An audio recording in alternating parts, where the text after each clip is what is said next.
photo tout à l'heure. En 1994, plus d'une centaine de GIA sévissaient dans cette région.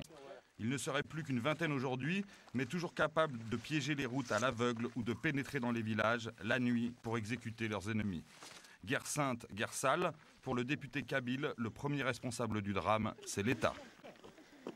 L'État a laissé ces gens-là faire ce qu'ils voulaient, elle les a laissés occuper les mosquées, elle les a laissés occuper, squatter les associations religieuses et malheureusement ils ont pu enrôler un certain nombre de gens, de jeunes citoyens qui sont beaucoup plus des victimes qu'autre chose et ils se retrouvent en train d'égorger, en train de violer, et ça c'est criminel quoi.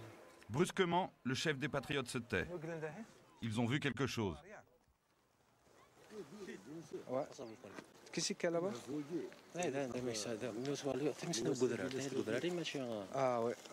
Et tu vois par exemple le feu qui est en haut. À 99% c'est un groupe terroriste. Il est exclu pour qu'un citoyen arrive là-bas.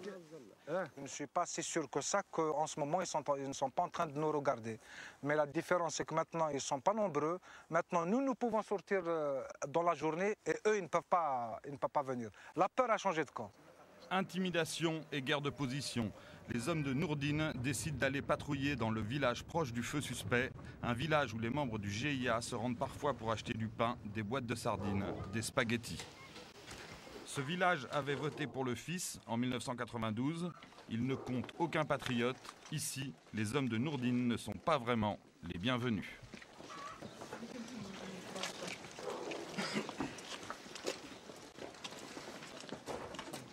On est pratiquement dans leur fief ici. C'est-à-dire qu'il y a 6 mois, ces gens-là faisaient la loi dans ce village. Et ici, ils ont la montagne juste à côté. Pour que les militaires arrivent ici, il leur faut 1h30 de temps. Ils avaient tout le temps de sauter la montagne, d'arriver derrière la montagne, c'était imprenable.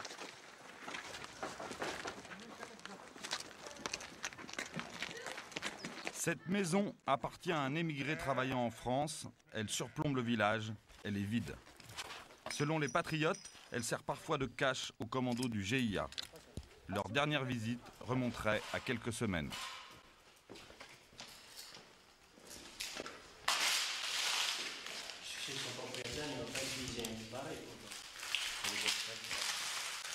Par petits groupes, les combattants intégristes descendent de la montagne pour faire le plein de provisions ou préparer une opération nocturne. Les habitants les voient passer, mais ils se taisent. Les GIA épargnent leur village. Les crimes ont lieu ailleurs.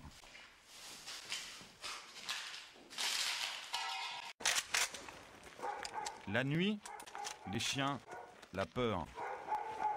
Les Algériens disent que leur existence aujourd'hui est écartelée entre deux mondes. Le pays légal, le jour, et le pays de l'ombre, la nuit.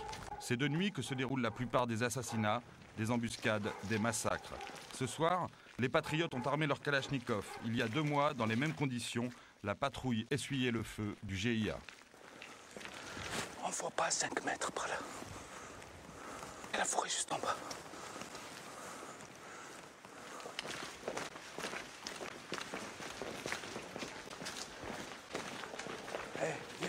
Viens par là, viens par là.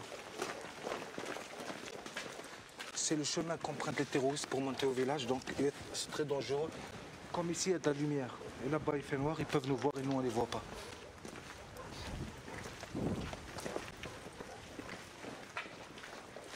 Dans cette vallée de Kabylie, une guerre civile qui ne dit pas son nom a fait près de 300 victimes en 4 ans.